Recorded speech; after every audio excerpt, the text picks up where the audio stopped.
안녕하세요. 김기사의 전기 내비게이션의 진행을 맡은 김명진입니다. 우린 지난 시간에 전기의 기본 요소인 전압, 전류, 저항 이 세 가지에 대해서 배워봤습니다. 전압이란 전기 위치 에너지의 차이, 전류란 전기적 에너지를 가진 전하의 흐름, 그리고 저항은 바로 이 전류의 흐름을 방해하는 물질이라 배웠습니다. 오늘은 이 전기의 흐름 중에서도 직류와 교류에 대한 이야기를 나눠보고자 합니다. 보다 구체적으로 직류와 교류가 어디에서 사용하는지, 그리고 어떤 특징을 갖고 있는지에 대한 이야기도 나누고요. 주파수라는 것에 대해서도 좀 더 자세히 공부해 보도록 하겠습니다. 자, 그럼 본 강의에 들어가 보도록 하겠습니다.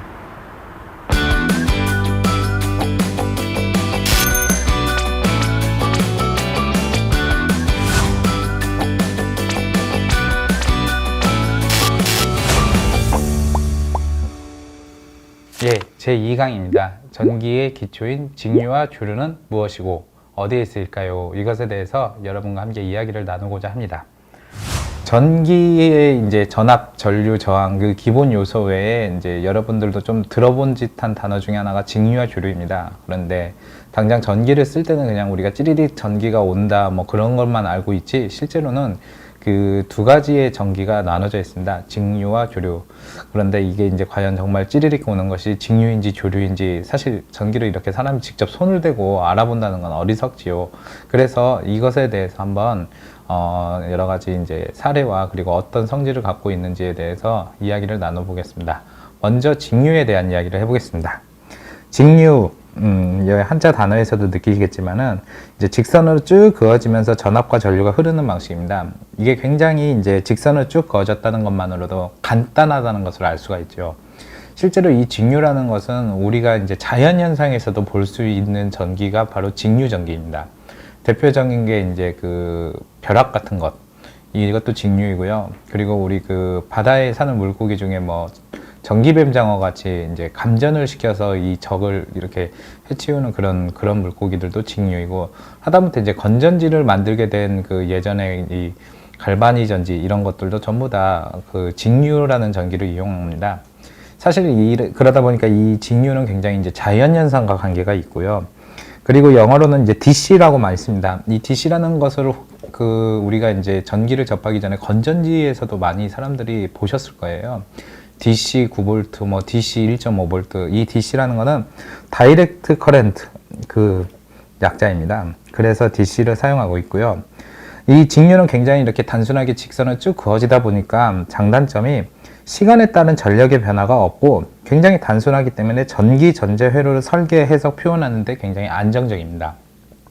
실제로 우리가 사용하는 많은 전자제품들은 거의 직류 제품이 많습니다. 그리고 이제 조류를 사용하는 전자제품은 이제 모터를 돌리는 것 같은 경우는 조류를 많이 사용하는데, 뭐 우리가 이제 사용하는 컴퓨터 같은 경우도 속에 이제 그 직류로 바꿔주는 부품이 있기 때문에 직류를 사용하는 경우가 많고, 하다못해 이제 스마트폰 이런 것들도 내부 회로는 직류로 이렇게 설계가 되어 있는 경우가 많습니다. 그리고 직류의 가장 큰 장점 중에 하나가 바로 저장할 수 있다는 점입니다. 대표적인 게 이제 건전지, 충전지, 우리 항상 갖고 다니는 이 전자제품 같은 경우는 직류를 기반으로 설계를 하였지만은 애초에 충전지나 건전기를 이용하기 때문에 이 직류의 특성, 전기를 저장할 수 있는 것을 그대로 활용할 수 있습니다. 그리고 이제 최근 들어서 굉장히 이슈가 많은 ESS, 에너지 저장 장치 같은 경우도 이 직류를 기반으로 이렇게 만든 것입니다. 그리고 통신 장애가 없다는 것, 이게 굉장히 재밌는 이슈가 있어요. 그 예전에 이제 그 서울에 1974년에 이제 서울 지하철이 1호선이 개통했는데, 지금 뭐 1호선 구간, 그 당시에 이제 종로선이라는 이름을 썼는데 서울역에서부터 청량리까지 약 9km 정도 구간에 처음으로 우리나라의 지하철이 개통했죠. 그런데 이제 그 당시에 이제 그 지하철이 종강역 부분에 동아일보사라고 하는 곳이 있고, 그 근처에 이제 KT 사옥 지금도 있을 겁니다. 교보문고 옆에. 이쪽을 가는데 거기에 이제 그 지하철이 굉장히 크게 커브를 꺾는 이유가, KT 그 이제 건물과 동아일보 사이를 그렇게 급격히 꺾는데, 거기에서 이제 그 지하철 1호선을 놓을 때 직류를 놓느냐 조류를 놓느냐 가지고 얘기가 굉장히 많았었대요. 근데 결국 직류로 놓을 수밖에 없던 게, 그때 이제 광화문전하고 지금 이제 KT 여기에 이제 수많은 통신선들이 있었기 때문에 얘들한테 유도장애 같은 게 생기지 않게 하려고, 당시 사실 조류가 좀 더 이제 변압 같은 게 효율적이기 때문에 조류를 쓰는 것이 더 좋은데도 일부러 직류를 썼다고 합니다. 그게 이제 그 광화문 전항구 같은 경우 당시 우리나라의 모든 이 전신, 통신 이쪽에 총괄하는 곳이었기 때문에 그곳에 통신장애가 일어나면은 우리나라의 통신에 큰 문제를 일으킬 수 있으리라는 그런 생각 때문에 그랬고요. 지금도 역시 그 구간에는 직류로 이렇게 지하철이 지나가고 있습니다. 그런데 단점이 있습니다. 마냥 좋은 것 같지만은 변압이 매우 힘들어 대용량 전력 송전 시의 경제성이 떨어진다는 것. 이 변압이라는 것에 대해서는 제가 저번 시간에도 이야기를 했지만 우리가 이제 110V를 220V로 쓰는 가장 큰 이유가 전압 강화와 전력 손실을 줄이기 위해서라고 이야기를 했죠. 이로 인해서 사용자가 결국에는 전기요금을 조금이라도 더 비싸지 않게, 즉 싸게 쓸 수 있는 건데, 이게 이제 변압을 이제 쉽게 된다는 것은 이렇게 110V, 220V 승합, 강압 자체가 쉽게 되는 건데, 이 직류는 변압이 굉장히 어렵습니다. 그렇기 때문에 이제 대용량의 큰 전기, 발전소에서 생산하는 전기를 어딘가 이제 도시를 보내든 공장으로 보내는데 이럴 때 있어서는 오히려 경제성이 좀 떨어진다. 그런데 이제 이것도 이제 과거의 이야기가 되고 있는 게, 최근에는 이제 초고압 직류 송전 HVDC 이것을 이용해서 직류의 단점을 보완하는 경우가 많습니다. 이 HVDC 같은 경우는 이제 굉장히 요즘에도 많은 이야기가 나오고 있어요. 왜냐하면은 지금 앞으로도 이제 우리나라뿐만이 아니라 이제 좀 유럽같이 나라들이 서로 붙어 있는 나라 같은 경우에는 이걸 적극적으로 활용하고 있고요. 우리나라 같은 경우에도 지금 좀 이제 외따로 있는 섬인 제주도와 그리고 육지 사이에 있는 그 전기를 서로 송전할 때는 이 HVDC를 이용합니다. 실제로 이제 제주도에 여행 가보신 분들은 알겠지만 화력발전소도 있고 풍력발전소도 있고 태양광 발전소도 다 있는데, 그것만 갖고는 이제 제주도에 충분한 전력 공급이 이제 되지 않기 때문에 그 육지를 통해서, 육지에 있는 발전소에서 생산된 전기가 그 HVDC를 통해서 제주도로 이렇게 공급되고 있습니다. 여기서 말하는 HVDC라는 것은, H라는 건 이제 하이, 그리고 V는 볼테이지, 전압이죠. 그리고 DC는 방금 전에 우리가 말한 직류와 똑같은 다이렉트 커렌트. 네. 그래서 이제 직류의 가장 큰 단점이라고 하는 변압이 잘 안 되는 점, 이것도 많이 보완이 되고 있다. 그리고 점차 이것도 이제 우리나라 같은 경우도 현재는 한반도라고 하지만은 북한과 이제 조류가 되지 않기 때문에 약간 섬 같은 나라가 되는데, 이 HVDC 기술이 발달하게 되면은 우리나라도 이제 다른 나라와 전력을 서로 거래도 할 수 있는 위치로 갈 수 있다. 그래서 요즘 계속 각광받고 있습니다. 이번에는 교류에 대해서 한번 이야기를 해보겠습니다. 교류라는 거는 이제 또 직류와는 굉장히 다른 성질을 가지고 있어요. 쉽게 말씀드리면은 직류가 이제 판판한 얼음판, 그냥 얼음판 같은 거라면은, 교류는 이제 우리가 파도가 물결같이 덜렁덜렁 올라갔다 내려갔다 하는, 그게 이제 전력과 크기와 방향이 주기적으로 계속 바뀌게 된다. 이게 저도 처음 전기를 접할 때, 아니 이렇게 물결같이 이렇게 전기가 탁탁 이렇게 오르락 내리락 하는데 그러면은 그게 제대로 공급이 될 수 있는가, 이런 생각을 했고, 어떻게 했길래 그런 전기가 만들어졌을까. 그냥 전기하면 우리가 찌릿하면은 그냥 쭉 가는 느낌인데 어떻게 들썩달썩 하나. 근데 이제 교류라는 것을 굳이 맛보고 싶지 않아도 맛을 볼 수 있었던 게, 제가 처음 전기 일을 하다가 이제 스위치를 안 끄고, 스위치 작업을 할 때 제대로 차단기를 안 내리고 작업을 해서 순간적으로 잠깐 감전이 된 적이 있는데, 그때 이제 우두두두두 하는 느낌이 오더라고요. 그게 이제 그 당시에는 굉장히 기분이 나빠서 잊고 싶었지만은 나중에 이제 전기를 공부하다 보니까 알게 된 게, 이 교류의 특성상 이 울룩울룩하게 올라갔다 내려갔다 하는 것을 순간적으로나마 손으로 느꼈던 것 같아요. 그리고 이렇게 전기가 생산될 수밖에 없다는 것이 이제 나중에 이제 발전 원리에 대해서 이야기를 하다 보면 알겠지만은, 발전소의 터빈의 회전 운동으로 인해서 이렇게 생기거든요. 어쨌든 중요한 것은, 교류라는 것은 전력의 크기와 방향이 주기적으로 바뀐다는 것. 교류의 장점은 직류의 단점과 같습니다. 좀 전에 직류의 단점으로 변압을 하기가 어렵다 그랬는데, 교류의 가장 큰 장점은 변압기를 통해 변압이 무척 간단하여 경제적으로 송전이 가능하다 이겁니다. 정말 얼마나 간단하냐면, 그냥 간단하게 말씀드리면 우리가 110V를 220V로 변압을 한다 그러면은 110V 쪽에 코일을 100번 감고 220V 쪽에 200번, 즉 1대2의 비율로 감고 흘려보내면은 변압이 됩니다. 물론 이제 이것은 아주 간단하게 설명하고, 이제 이에 대한 전기 이론 같은 거는 이제 뒤에 가서 자세히 말씀드리겠지만은, 그냥 쉽게 생각하면 이렇게 그냥 감는 횟수의 비율에 따라서 변압이 되기 때문에 굉장히 간단하다는 것. 이게 이제 교류의 가장 큰 장점이고, 이 장점으로 인해서 교류를 지금 더 적극적으로 쓰고 있는 것입니다. 이를 통해 직류보다 훨씬 큰 에너지를 사용할 수 있다는 것. 그러니까 그 좀 전에 직류 설명할 때도 이야기를 했지만은 이제 변압이 쉽지 않기 때문에 발전소로부터 도시나 어느 공장 같은 데 공급하는데 어려움이 있을 수 있다 했습니다. 근데 이 조류 같은 경우는 변압이 굉장히 잘 되기 때문에 발전소가 저쪽 그 뭐 원자력 발전소 같은 경우 이제 경상남도 뭐 울산 뭐 그쪽 부산 그 기장 고리 뭐 이런 데 있는 전기를 그 영남 일대를 비롯해 수도권까지도 다 공급할 수 있는 게 그 변압을 잘할 수 있다는 것을 통해 이제 특고압으로 이렇게 송전탑을 보내서 전봇대까지 보내서 이제 수도권에 있는 사람도 쓸 수 있고 이런 장점이 있거든요. 그래서 큰 전기를 만들더라도 그것을 우리가 쓰는 데까지 전달할 수 있다는 점이 장점이 될 수 있습니다. 하지만 단점이 많습니다. 먼저 이제 이 주파수가 맞아야 된다는 이야기를 하게 됩니다. 주파수라는 건 이제 다음에 자세히 이야기를 하겠는데 이 주파수가 맞지 않으면은 전자제품을 원활하게 쓸 수 없는 상황이 생기게 되고요. 그리고 또 사용할 수 없는 무효 전력이라는 게 있습니다. 이게 그러니까 단순하게 전력 하면은 우리가 그냥 파워만 생각할 수 있는데 유효 전력이라는 것이 있고 무효 전력이 있습니다. 그리고 이 둘을 합한 피상 전력이라는 것도 있고요. 이게 사실은 이제 굉장히 그 단어들도 좀 헷갈릴 텐데 이 개념도 쉽지는 않습니다. 그로 인해서 역률이라는 것도 나오게 되고 그래서 이제 중요한 것은 사용할 수 없는 무효 전력, 뭐 이만큼 전력이 손실이 된다고 볼 수 있는 거죠. 그리고 통신선의 유도 장애가 발생한다는 거, 그 제가 직류 설명에서 이야기했듯이 그 지하철 1호선 구간을 직류로 쓸 수밖에 없었던 이유, 이런 것도 다 그 조류의 특성상 그 통신 장애를 일으키기 때문에 그렇습니다. 그리고 저장이 불가능하고 전자파가 발생하는 거, 이거 굉장히 좀 치명적인 단점 중에 하나이지요. 전기라는 것은 그 발전소에서 생산되는 즉시 쓰지 않으면은 그냥 없어진다고 보시면 됩니다. 물론 이제 현대 와서 그렇게 낭비되는 전기, 손실되는 전기가 아깝기 때문에 이를 저장하고자 그 ESS라고 하는 에너지 저장 장치라는 것이 이제 점점 기술을 발달하게 되고 사람들이 계속 이것을 어떻게든지 그냥 버려지지 않고 재활용을 하고자 여러 가지 아이디어를 짭니다. 그리고 이제 우리나라에서도 이 전기를 그냥 무작정 많이 생산하는 게 아니라 앞으로 이 정도 시간대에서 이 정도 기간에서는 어느 정도 전력을 쓴다는 그 수급 예비율을 미리 계산을 하고 여기에 맞게 이렇게 전기를 생산하게 됩니다.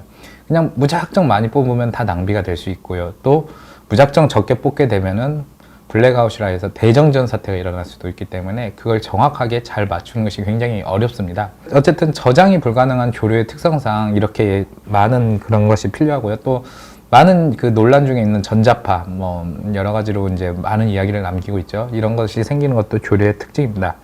여기서 이제 간단하게 이미지를 제가 이제 그려봤는데 이 0에서 플러스 마이너스로 이렇게 들락날락거린다. 이게 이제 조류의 가장 특성입니다. 근데 이 문제가 뭐냐면 우리가 이제 전기를 초등학교 때 처음 공부할 때 그 건전지를 통해서 배우다 보니까 플러스 마이너스 극이라는 개념을 많이 배우게 되고 이로 인해서 전기는 항상 뭐 플러스에서 마이너스로 간다 뭐 어쩐다 저쩐다 이걸 배우다 보니까 조류 같은 경우는 플러스로 쭉 갔다가 다시 마이너스로 쭉 갔다가 플러스로 쭉 갔다가 마이너스 쭉 갔다 이렇게 이해를 하는 사람들이 많습니다. 근데 이것은 이미지로 이제 좀 이해하기 쉽게 하기 위해서 이렇게 보통 이야기를 하지만 실제로는 이 개념이 그 여기 보면 0이라고 써 있는 것이 우리가 지난 시간에 전압에 대해서 전위차라는 얘기를 했었죠. 전기의 위치 에너지 차이. 이 0이 기준이라고 보시고 여기서 플러스 꼭대기까지 올라갔다 내려갔다. 이 사이를 전위라고 그러니까 전기 위치 에너지라고 보시면 됩니다. 그러니까 이 전위가 여기 꼭대기 이게 마루라 그러죠. 마루에서부터 바닥까지 오는 그만큼의 전위가 있었다가 또 줄어들다가 마찬가지로 지금 마이너스라고 생각해서 음의 값을 생각할 수가 있는데 실제는 음의 값이라고 생각하지 마시고 그냥 그 값 자체에서 또 제로까지의 여기도 또 하나의 전위로 보시면 됩니다. 즉 전위가 높아졌다 낮아졌다 높아졌다 낮아졌다 그런 개념으로 보셔야지 플러스 극으로 갔다 마이너스 극으로 갔다 이렇게 생각하시면 안 되고요. 마찬가지로 조류에서는 그래서 플러스 마이너스 극이라는 것이 의미가 없습니다. 이제 전기를 처음 이제 그 배우시는 분들이 이제 그 어떤 선은 플러스 선이고 어떤 선은 마이너스 선이라서 뭐 조명을 달려면은 플러스 선과 마이너스 선을 같이 이렇게 연결하면 된다. 뭐 전기는 마이너스 선을 잡으면 전기가 오지 않는다. 뭐 이런 이야기를 많이 하시는데요. 실제로는 그런 의미가 아니라 이 전위가 계속해서 생기면서 그 값이 커졌다 작아졌다가 계속 반복되고 있습니다. 그래서 이제 그 플러스 극과 마이너스 극이라는 개념은 약간 이제 이 교류보다는 직류 쪽에서는 오히려 맞는 이야기다.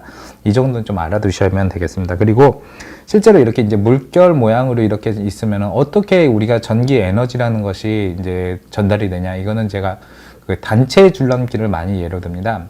그 단체 줄넘기 우리 이제 초등학교 시절이나 뭐 어디 운동회 같은 데서 많이 이렇게 하는데, 단체 줄넘기에서 이제 폴짝폴짝 뛰는 사람이 아니라 양쪽 끝에서 이렇게 줄을 잡는 사람들은 이제 크게 이렇게 이제 줄을 이렇게 뺑뺑 돌리잖아요. 그랬는데 이제 한번 이렇게 바닥을 탁 칠 때마다 그 바닥을 치는 순간의 충격이 아마 그 손잡이를 돌리는 사람 손으로도 느낄 수가 있을 겁니다. 그와 마찬가지로 이게 물결로 이렇게 탁탁 거리는 것 같아도 결국 그 끝에 있는 사람들, 잡고 있는 사람들은 에너지를 느낄 수 있다는 것. 이게 바로 교류가 전기 에너지를 전달하는 것과 똑같습니다. 그리고 현장에서 일하시는 분들도 비슷한 경험이 있을 거예요. 저희 전선관, CD 전선관이라고 하는 그것을 이용해서, 이게 원래는 놀 형식으로 이렇게 똘똘 말아져 있는 것을 이제 길게 쭉 빼다 보면은 그걸 이제 평평하게 길쭉하게 빼려면 바닥에 탁탁 치시잖아요. 그렇게 치다 보면 이제 그 칠 때 그 손으로 딱딱 그 치는 느낌 같은 거, 타격감 있는 것도 그 이 교류에서 에너지가 흐르는 거와 비슷한 개념, 이렇게 생각하시면은 와닿으실 것입니다. 네, 이번에는 또 교류의 중요한 특징 중에 하나인 표피 효과에 대해서 말씀드리겠습니다. 표피 효과라 하면은 영어로 이제 스킨 이펙트라고 하죠. 스킨이라는 것은 이제 우리말로 피부라고 합니다. 피부는 우리 몸을 구성하고 있는 여러 가지 이제 그 물질 중에 가장 바깥에 있어서 우리 몸을 보호하는 역할을 하고 있죠. 그렇다 해서 이제 표피 효과라는 것이 이제 뭐 전선에서 그 전기를 보호한다 뭐 이런 의미는 전혀 아니고요. 그 피부와 마찬가지로 가장 겉에 있는 부분으로만 전류가 흐르는 현상을 말합니다.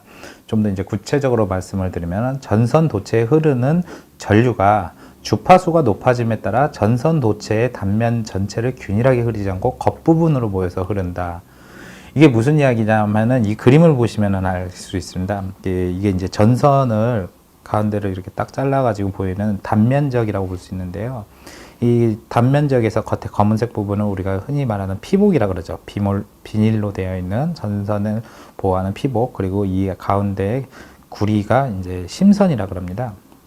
그런데 이제 우리가 전기를 이렇게 딱 전류를 흘릴 때 이 전류가 구리 심선을 전체를 이용해서 구르는 게 아니라 이 붉은색으로 표기한 이 겉부분으로만 이렇게 흐르는 것을 말합니다.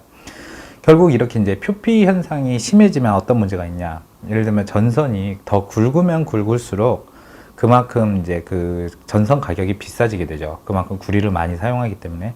근데 겉으로만 이렇게 흐르기 때문에 굵게 나온다 하더라도 그렇게 이제 크게 도움이 되지는 않습니다. 즉, 무조건 굵게 만드는 것이 좋긴 하지만 굵은 만큼 표피 현상도 심해지고, 그로 인해서 경제성이 낭비가 된다. 그러니까 불필요한 공간을 많이 차지하는 전선이 나오게 됩니다. 이렇게 이제 표피 현상에서 이렇게 이제 겉부분으로만 이렇게 전류가 흐르는 현상, 이것 자체가 이제 침투 깊이가 얇다고 하는데, 이것을 이제 반대로 깊게 하는 방법, 그러니까 표피 효과를 최대한 줄일 수 있는 방법으로는 단선보다는 연선을 사용하라, 이런 얘기가 있습니다. 우리 이제 전선도 크게 이제 두 종류로 볼 수 있는데, 단선이라고 하는 것은 현장에서 이제 IV 전선이라고 하는 그냥 굵은 이 구리 심선이 이제 딱 한 가닥이 있는 그런 거거든요. 이런 걸 사용하기보다는 이제 연선이라는 거는 이제 그 가느다란 새선이라고 합니다. 새선이 여러 가닥으로 가느다랗게 있는 것들을 사용하는 것이 더 이 표피 효과를 줄일 수 있는 방법입니다. 이 이미지에서도 볼 수 있지만 똑같은 굵기의 전선이다 하더라도 이 단선으로 한 가닥 이렇게 딱 굵게 있는 것보다는 이 7가닥의 연선으로 이렇게 있으면 그만큼 이 빨간색 전류가 흐르는 공간이 더 많이 확보가 되기 때문에 똑같은 굵기여도 단선보다는 연선이 좀 더 많은 전류를 흘릴 수 있습니다. 이를 응용해서 만들어낸 것이 바로 이제 ACSR이라고 하는 전선이 있는데, 이거는 그 송전에서 많이 쓰이는 그런 전선입니다. 알루미늄으로 돼 있어 갖고 이제 송전탑에 그 송전선로에서 쓰이는 전선이고요. 그리고 중공연선이라는 것은 그 가운데 공, 비일공, 가운데가 이렇게 비어 있는 형식의 연선. 즉, 이렇게 이제 연선이 있더라도 이 가운데 쪽은 정말 이제 그 전류가 흐르지 않을 수 있기 때문에 아예 이 부분은 딱 비워놓고 나오는 그런 연선을 말합니다. 이런 것을 사용함으로써 그 침투 깊이를 크게 해서 표피 효과를 줄인다, 그렇게 생각하시면 되겠고요. 그리고 또 조류의 중요한 특징 중에 하나인 주파수에 대해서 간단하게 언급을 하겠습니다. 이 주파수는 우리가 이제 일상에서도 쓰입니다. 뭐 라디오 주파수 그런 이야기를 할 때도 쓰고요. 소리라는 것에서도 주파수를 씁니다. 이게 어떤 이야기냐면요. 일단 주파수의 정의부터 간단하게 살펴보겠습니다. 주파수는 1초 동안의 진동한 횟수라는 이야기를 하는데요. 여기서 말하는 진동이라는 단어에 이제 좀 관심을 가져보세요. 우리가 소리를 듣는 과정은 소리가 이렇게 공기 중으로 이렇게 지나가면은 이 귓바퀴를 통해서 귀 속에 있는 고막을 이렇게 두들겨서 그걸 뇌가 소리로 인식을 한다. 이게 바로 이제 우리가 소리를 듣는 원리라고 하는데, 고막을 두드린다, 즉 고막의 진동을 만든다는 건 이게 바로 소리의 개념으로 우리가 이제 들을 수 있는 소리의 주파수 영역을 가청 주파수라고 합니다. 20Hz부터 2만 Hz까지 이렇게 이제 주파수 영역, 이것을 바로 가청 주파수라고 하는데요.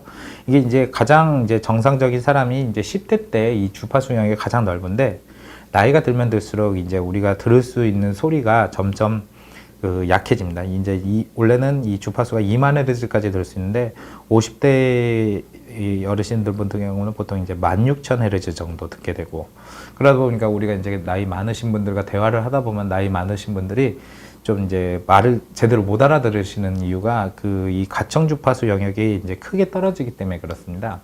반면에 이제 우리가 이제 키우는 뭐 애완동물, 뭐 개나 고양이들이 귀가 굉장히 예민하다, 멀리서 있는 소리도 잘 듣는다, 이런 이야기가 귀가 발달됐다고 이제 우리가 이렇게 말하는 목소리를 더 크게 듣고 뭐 그런 것이 아니라 가청 주파수 영역이 더 넓다는 것을 말합니다.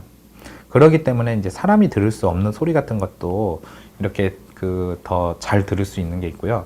가끔가다 이제 인간이 듣는 소리를 좀 벗어나는 소리 같은 것, 즉 인간이 좀 편안하게 못 듣는 소리 같은 게 있죠. 대표적인 게 칠판에 이 손톱으로 쓱 긁는 소리 같은 거, 이런 거 같은 경우는 우리가 듣는 주파수 중에서도 굉장히 높은 값이기 때문에 이제 인체에게 굉장히 불쾌감을 줍니다.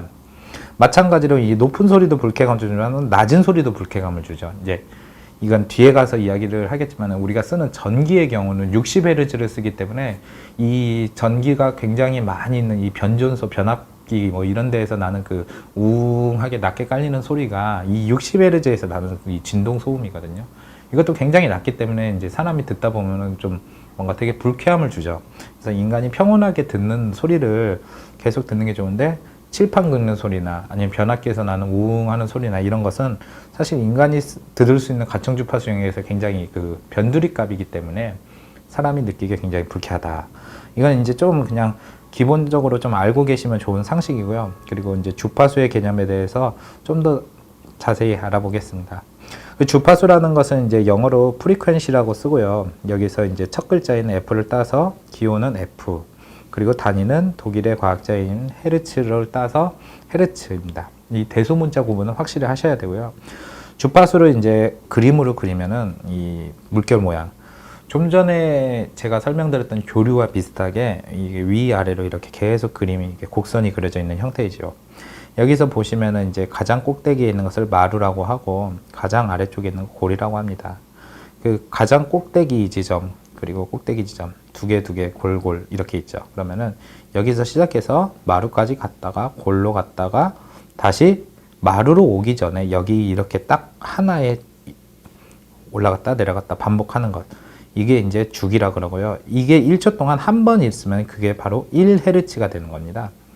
그러면은 이 반복이라는 것이 1초 동안에 60번 있으면은 60Hz가 되는 거고, 우리가 들을 수 있는 가청 주파수 같은 경우는 최소한 20번 반복부터 최대 2만 번 반복까지가 이렇게 반복이 된다, 이렇게 보시면 됩니다. 이 파장이라는 개념이라고도 표현하는 것은 이제 시각적으로 파동에서 가장 높은 마루와 그 다음으로 마루 사이의 간격, 이걸 파장이라고도 하고, 또 이렇게 한번 진동하는데 걸리는 시간을 주기라고 합니다. 주파수와 주기의 관계는 이제 시간의 개념이라는데, 좀 전에 이제 주파수에 제가 정의를 내릴 때 1초 동안에 진동한 횟수, 시간의 개념이 나오잖아요. 즉 주파수와 주기의 관계는 서로 반비례 관계입니다. 다시 말하면은 이 주기는 t를 사용하는데 1주기는 주파수 분의 1, 60Hz라 그러면은 60분의 1이 바로 1주기가 되는 거죠. 마찬가지로 60Hz 같은 경우는 주기가 총 1초 동안에 60개가 있기 때문에 그 60분의 1이라고 볼 수 있습니다. 이 개념에 대해서는 좀 명확히 아시고요. 이거는 이제 전기에서는 그렇게 중요하지 않지만 하나의 이제 주파수에 대해서 알아두시면 좋은 게 파동의 속력을 이게 이제 그 V가 생겼지만은 누라고 있습니다. 누 그리스어 소문자 그리고 주파수를 F 주기를 T 파장을 그리스어 소문자 람다라고 합니다. 람다라고 표현하면은 다음과 같은 관계가 성립한다. 이런 공식은 그냥 알아두시면 되고 중요한 것은 이 주파수의 성질 즉 올라갔다 내려갔다를 반복하고 이제 뒤에서도 이제 전기에 대해서도 자세히 나오겠지만은 여기에서 이제 또 응용한 각주파수 그런 개념 같은 경우도 전기에서 굉장히 중요하기 때문에 일단 주파수가 있다는 것을 알아두시기 바랍니다. 자, 그 전기에서의 주파수. 우리나라를 비롯한 미국, 캐나다, 북미에서는 60Hz를 사용하고 영국, 독일 등 유럽은 50Hz를 사용한다. 좀 전에 우리가 이제 주파수에 대한 그 공부를 할 때 1초 동안에 진동한 횟수, 즉 우리나라를 비롯한 미국, 캐나다 같은 북미는 1초 동안 60번 이렇게 반복하는 주파수를 사용하고 있고 그 영국, 독일 등의 유럽은 50Hz를 사용합니다. 이게 왜 서로 다르냐면은 이제 초창기에 발전소를 만들 때 그 기준이 결국 쭉 들어오다 보니까 그 우리나라 같은 경우도 처음 전기를 이제 미국을 통해서 들어와서 그 미국의 기준에 맞는 60Hz가 들어왔죠. 원래 이제 이걸 또 따지고 들면 더 복잡합니다. 뭐 22Hz부터 사용을 했다가 인간에게 최저가된 주파수를 맞추다 보니 50Hz 아니면 60Hz가 됐고요. 그리고 일본 같은 경우는 이제 전기를 들어오는 과정에서 미국뿐만이 아니라 이제 유럽 쪽의 영향이 서로 있다 보니까 관동 지방이라고 하는 것, 즉 동경을 중심으로 있는 그쪽 지방과 관서 지방, 오사카를 중심으로 하는 그쪽 지방과의 서로 주파수가 다릅니다. 이게 참 어떻게 보면은 다양한 전기를 쓸 수 있다 생각할 수 있는데 이제 뒤에서도 이 주파수가 다르면 어떤 문제가 생기는가에 대해 알고 보면은 참 일본이라는 나라가 하나의 주파수로 통일하지 못한 것은 조금 안타까운 일, 전기적인 입장으로 보면은. 그래서 이제 이 둘의 경계를 그 후지카와라고 하는 어떤 강이 있더라고요. 그 강을 경계로 이곳에 이제 주파수 변환수를 넣어가지고 여기를 지날 때는 똑같은 전기더라도 60Hz인 것이 50Hz로, 50Hz인 게 60Hz로 이렇게 경계를 부었더라고요. 그래서 일본 같은 경우는 상당히 이것을 통일을 했어야 되는데 이제는 너무 나라가 그 사회 간접 자본이 발달되어 있고 모든 전력 체계가 다 이제 구축이 된 상태라서 지금 와서 수정하기는 어려운 상태입니다. 그런데 이런 걸 통해서 또 일상에서도 좀 불편함 같은 게 있다고 합니다. 이제 천천히 말씀드릴게요. 그러면은 그 주파수를 높이거나 낮추거나 이런 기준을 왜 무조건 높이는 것도 아니고 무조건 낮추는 것도 아니고 50Hz 또는 60Hz를 사용할까요? 그 좀 전에 이제 그 표피 효과에 대해서 말씀하실 때 이제 제가 말씀드렸다시피 주파수가 높을수록 표피 효과를 통해서 전력 손실이 증가한다. 그리고 표피 효과의 또 단점 중에 하나가 바로 경제성이 없다는 거죠. 그러니까 무조건 주파수가 높을수록 좋은 것은 또 아니에요. 그만큼 잃어가는 것도 많기 때문에 뭐 무조건 높이는 게 좋은 게 아니고 그러면은 마냥 낮추는 게 또 좋지 않냐. 그 나름대로의 생활의 불편함이 있어요. 이게 대표적인 게 어떤 예가 있냐면은 우리가 이제 무심코 사용하는 이 조명 같은 경우도 이 주파수와 굉장히 관계가 있어요. 물론 이제 백열전구나 LED 같은 건 큰 상관이 없는데 예전에 이제 사용했던 형광등 같은 경우는 사실 우리 눈이 이렇게 이제 그 잔상에 대해서 약간 좀 둔한 게 있고 또 안전기라고 하는 그 형광등 부품이 있어서 인식하기는 어렵지만은 1초에 그 진동수 60회 동안 계속 껐다 켜졌다 껐다 켜졌다가 반복이 되거든요. 근데 이게 느린다고 생각을 하면은 꺼졌다 켜졌다가 굉장히 빠르니까 인식을 못하지만 그 속도가 늦어지면은 사람들이 불이 계속 깜빡거린다고 느낄 수 있어요. 뭐 이제 게임 좋아하시는 분들은 이제 그 게임의 그래픽의 중요한 요소로 이제 FPS라는 것, 프레임 퍼 세컨드, 초당 몇 개의 화면이 지나가냐를 따질 때 이 헤르츠가 높을수록, 그러니까 60Hz를 보다가 뭐 144Hz 정도의 이제 뭐 그런 게임을 하다 보면은 눈이 다 시원하다는 말을 합니다. 반면에 60Hz를 쓰다가 뭐 15Hz, 이게 FPS랑 똑같은 개념이에요. 뭐 15Hz 정도로 쓴다 그러면은 굉장히 좀 뭔가 버벅거리는 느낌, 답답한 느낌이 들죠. 대표적인 게 이제 우리 만화 영화 같은 경우도 그 그림을 이제 1초 동안 계속 이렇게 넘기면서 하는 게 그 만화 영화라고 알고 있는데 제가 기억하기로 어렸을 때 본 만화 영화 중에 이제 알라딘 시리즈 디즈니의 그런 게 굉장히 이게 부드럽게 보였던 이유가 그게 제가 알기로는 그 이제 그 FPS를 좀 높여갖고 만화를 제작을 해서 제작 비용과 시간은 많이 들었지만은 훨씬 더 이제 사람이 보기 부드러운, 마찬가지로 이제 전기에서도 그 헤르츠를 무조건 주파수를 낮추면은 이 조명이라는 것이 계속 깜빡깜빡거리는 때문에 생활에 불편함을 초래할 수도 있습니다. 그렇기 때문에 인간이 쓰기에 가장 최적의, 그리고 전기적 손실을 줄일 수 있는 최적의 주파수가 50Hz 아니면 60Hz다, 이렇게 이해하시면 되겠습니다. 우리가 이렇게 주파수에 대해서 좀 공부를 한 가장 큰 이유가 이제 그 전기에서의 주파수, 우리나라 같은 경우 60Hz를 쓴다고 했잖아요. 이게 이제 그 다른 50Hz의 전자제품을 우리가 쓰고 있는 60Hz에서 사용할 경우에는 문제가 될 수 있기 때문에 그렇습니다. 그래서 그 사례를 통해서 어떤 문제점이 있는지 좀 공부를 해보도록 하겠습니다. 그 50Hz의 전자제품을 60Hz 전기에서 사용할 때 이 경우 같은 경우가 대표적인 게 이제 유럽에서 나오는 제품, 유럽 같은 경우는 50Hz로 이렇게 전기가 공급되기 때문에 전자제품이 50Hz에 맞게 설계가 되어 있거든요. 유럽 50Hz, 그리고 우리나라가 60Hz를 쓰잖아요. 유럽에서 있는 제품을 그대로 우리나라에 갖고 와서 쓰면 어떤 문제점이 있는가? 먼저 이제 형광등의 경우로 보겠습니다. 이 형광등은 이제 그 지금도 사용하는 데가 많긴 한데 점차 줄어들고 있어요. 그 지금 같은 경우는 LED 조명을 많이 사용하고 있고, 예전에는 이제 백열 전구를 많이 사용했는데, 이 LED 조명과 백열 전구는 사실 이 주파수가 다르다고 문제가 생기지는 않는데, 형광등 같은 경우는 이제 속에서 사용하고 있는 안전기 때문에 문제가 생기게 됩니다. 이 안전기라는 거는 이제 형광등의 이 조명 그 순간적인 이제 고압을 방전시키면서 켜지는 그거와 문제가 있고, 또 이 장광 같은 것을 좀, 장광이라기보다는 이제 깜빡거리는 것을 좀 잡아주면서 불에 이제 그 눈의 피로도 같은 걸 줄여주는 역할을 하는데, 이게 문제가 뭐냐면은 이제 유럽에서의 이렇게 나온 형광등을 우리나라에서 사용하게 되게 되면은 임피던스 값이 높아지게 됩니다. 이제 임피던스라는 단어는 이제 다음 강의에서도 자세히 이야기는 하겠지만, 쉽게 말씀드리면 저항 같은 개념이에요.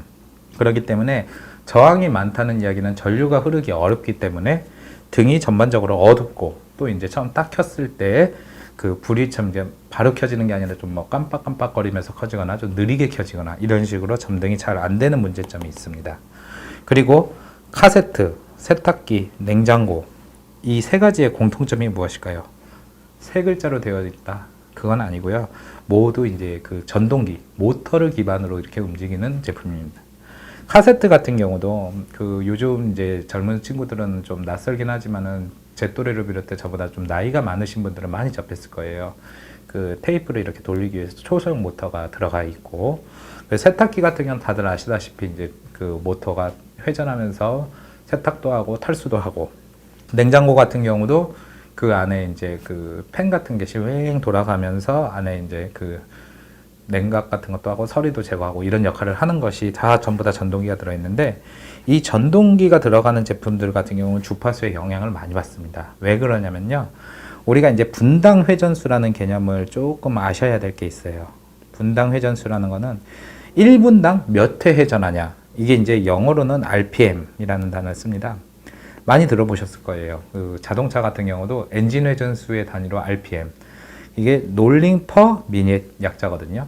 뭐 비슷하게 이제 초당 회전수 같은 경우는 RPS를 많이 쓰고, 이 RPM 공식 자체가 어떻게 되냐면요, P분의 120F로 되어 있습니다. 여기서 P라는 거는 이제 극수라고 하죠. 극의 개수. 그리고 F는 주파수. 보통 이제 전동기가 우리가 생각하기에 이제 보통 이렇게 간단하게 그리면 이렇게 있는데, 여기에 이제 극이라고 하는 것이 이렇게 달려 있어요. 이게 극이 이렇게 4개가 있다 그러면은 사극인데, 이게 이제 가장 기본적이에요. 뭐 6극짜리도 있고 하는데, 그래서 보통 P의 값을 4로 두고 120F, 여기 이제 주파수를 대입한다. 그러면은 우리가 쓰는 주파수는 60Hz인가 120에 60을 곱하고 이를 극수인 4로 나누게 되면은 7200에서 4를 나누기 때문에 이 값은 바로 1800. 즉 우리나라의 이 전동기 같은 경우는 분당 1800회 회전하는 것이 가장 기본적인 개념이 되는 겁니다. 마찬가지로 유럽에서 나오는 그 50Hz 이렇게 되면은 똑같이 계산해 보면은 120에서 50을 곱하고 4로 나누면은 6000에서 4를 나눈 것 같기 때문에 1500이 되죠. 1500 RPM입니다. 즉 유럽에서 나오는 제품은 1500rpm을 기반으로 만들어졌는데 우리나라에서 사용하게 되면은 60Hz 때문에 강제로 1800rpm이 되는 거죠. 이렇게 되면은 카세트 같은 경우도 테이프 회전이 빨라져 음질이 고음이 된다. 그 어렸을 때 이제 카세트 갖고 그 빨리 감기 같은 걸 누르다 보면은 똑같은 목소리도 좀 더 빠르게 들리고 이렇게 고음으로 들리고 이런 식으로 되는 것 같이 그 음질이 고음이 된다는 점. 그리고 세탁기 같은 경우도 탈수를 비롯해 세탁도 전체적으로 좀 빠르게 됩니다. 그리고 세탁기가 이제 그 뭐 예약 같은 걸 하거나 아니면은 뭐 탈수 시간 같은 것을 할 때 이 타이머 같은 것도 점점 빨라집니다.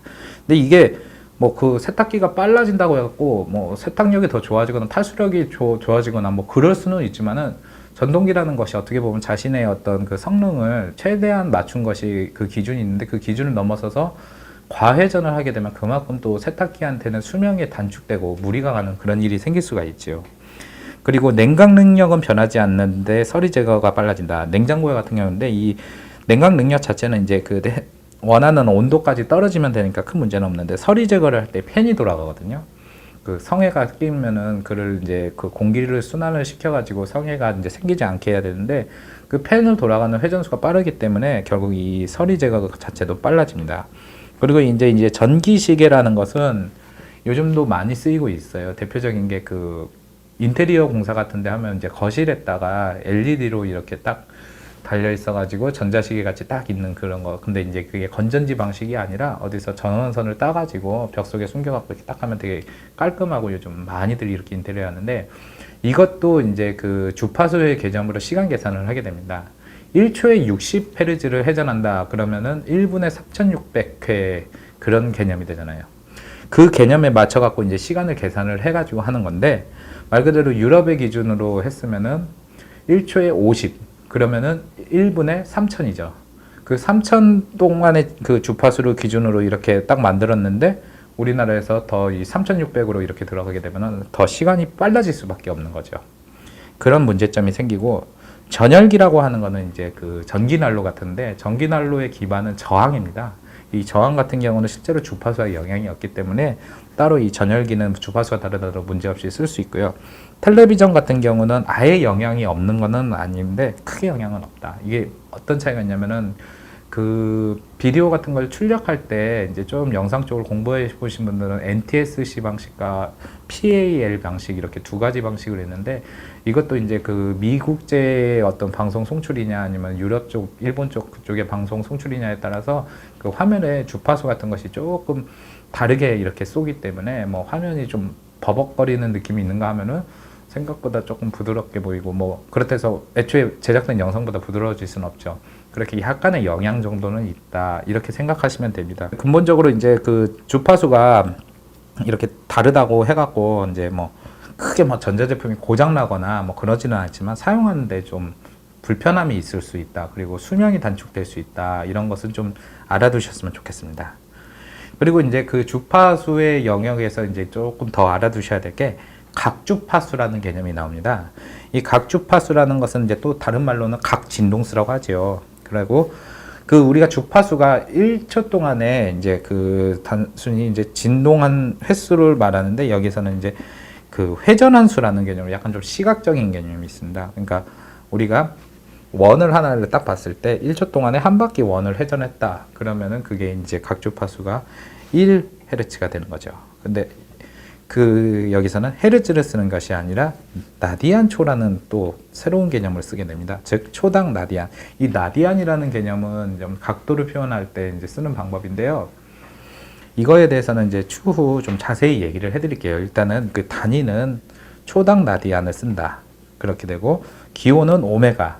그 좀 전에 우리가 언급했던 그 표피 효과에서도 나올 수 있는 걸 오메가를 쓰고요. 이것은 이제 2파이 F라고 쓰는데 여기서 파이를 단순히 뭐 그 3.14 뭐 이렇게 보는 것이 아니라 이 나디아는 개념으로 보셔야 돼서 자세한 거는 추후 전기 기초 수학에서 좀 제가 자세히 언급해 드리겠습니다.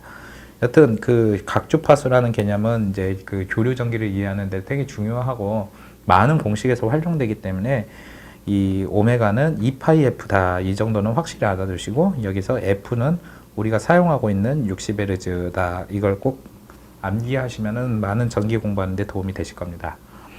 그리고 이제 그 조류 같은 경우도 이제 좀 여러 가지 값이 있어요. 대표적인 게 이제 시료값, 그리고 순시값, 최대값, 평균값이 있는데, 시료값 같은 경우는 공칭전압과 비슷합니다. 공칭전압이라면은 전선로를 대표하는 선간전압이라고 제가 저번 강의에서 말씀을 드렸는데요. 이게 이제 여기서 시료값이라고 보면은 저항과 동일하게 평균 전력을 공급하는 직류 전력의 값이다. 좀 정의가 어려운데 쉽게 말씀드리면은 직류로 220V나 교류로 220V나 같은 값이다. 이렇게 보면 됩니다. 이게 상당히 좀 공식은 좀 복잡해요. VRMS는 루트 T분의 1 인터그랄 뭐 제로에서 주기까지 뭐 이렇게 막 복잡한데, 이 공식보다도 여기에서 말하는 RMS에 대해서 조금 우리는 알아두고 가시는 게 좋습니다. RMS의 R이라는 것은 여기에 있던 루트 제곱근이죠. 그리고 M이라는 건 민값 평균 T분의 1, 그리고 S라는 것은 스퀘어 제곱. 그래서 이것은 이제 많은 전기 서적이나 아니면은 이론 공부할 때 종종 접하는 단어가 RMS인데, 이 RMS라는 단어는 시료값을 말한다. 이건 좀 알아두셨으면 좋겠습니다. 그리고 이 순시값, 조류는 시간에 따라 방향과 크기가 다르기 때문에 이미 어떤 순간의 값이다. 그 계속 언급을 했지만 조류 전기는 그 쭉 뻗어가는 게 아니라 오르락 내리락 계속 반복한다고 했잖아요. 그래서 우리가 이제 전압 같은 것을 실제로 재보면은 잴 때마다 전압값이 조금씩 달라요. 그러니까 그 재는 순간 값, 그러니까 1초라고 딱 시간을 이렇게 얘기할 수도 없고, 그 순간의 값, 어떤 순간의 값에 바로 이 순시값이다. 이렇게 알아두시면 되고요. 공식은 뭐 이렇게 좀 복잡하긴 하나 그냥 이 공식을 외우기보다는 그 순시값, 순시라는 개념이 그 순간의 값이다. 이걸 먼저 이해를 하시면 되겠습니다. 최대값이라는 것은 이제 순시값 중에서 가장 큰 값을 이야기한다. 그랬죠.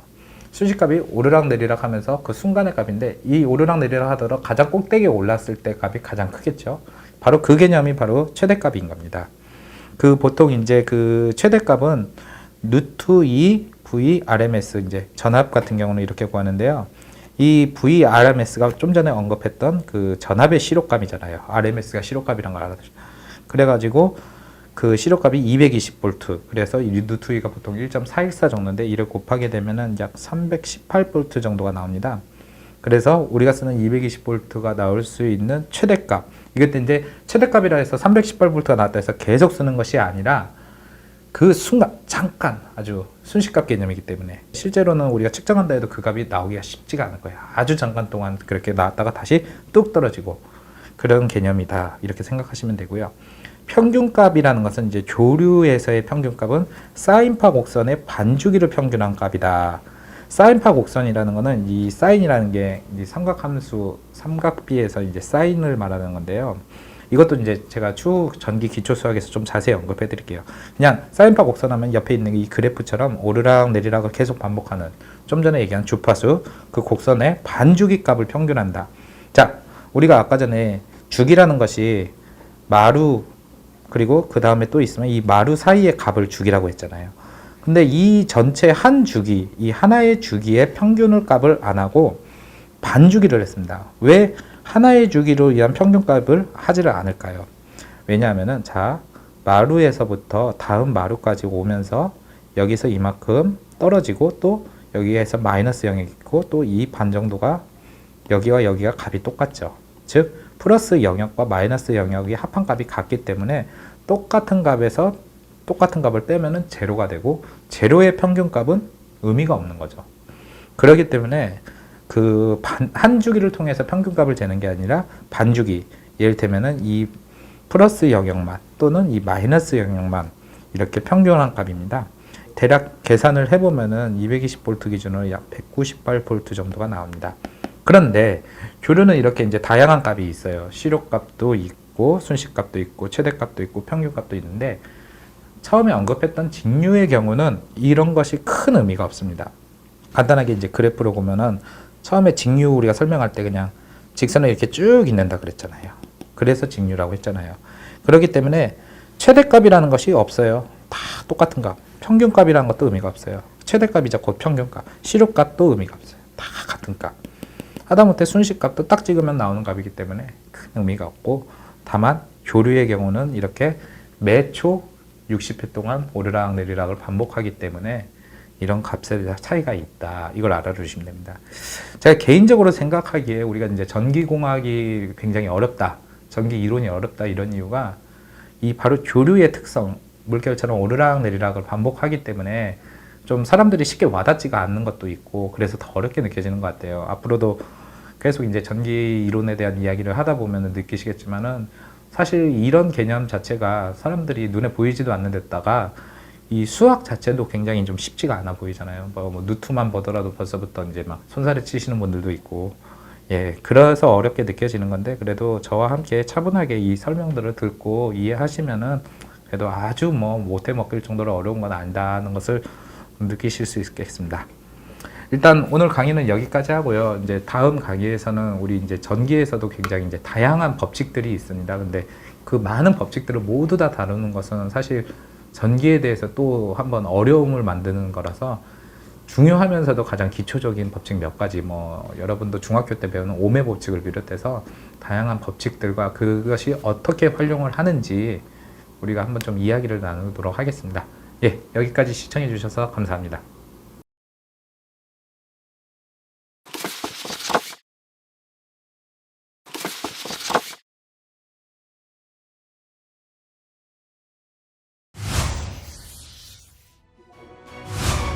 우리 업계의 오랜 염원인 전기산업 평생교육원 오송 사옥을 지난 8월 착공해 기술 인력의 수급 안정화를 위한 발판을 마련하였습니다.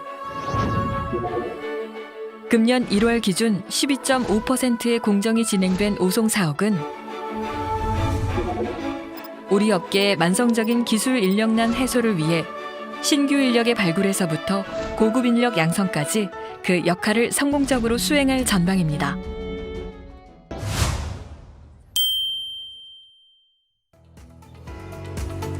생명처럼 소중한 안전의 가치를 바탕으로 전기공사인의 삶과 함께해온 한국전기공사협회 안전기술원은 현장에 한 번 더, 기업과 한 발 더, 현장 중심의 사고와 기업의 눈높이로 늘 가까이에 있겠습니다. 당신의 안전이 우리의 우선순위입니다.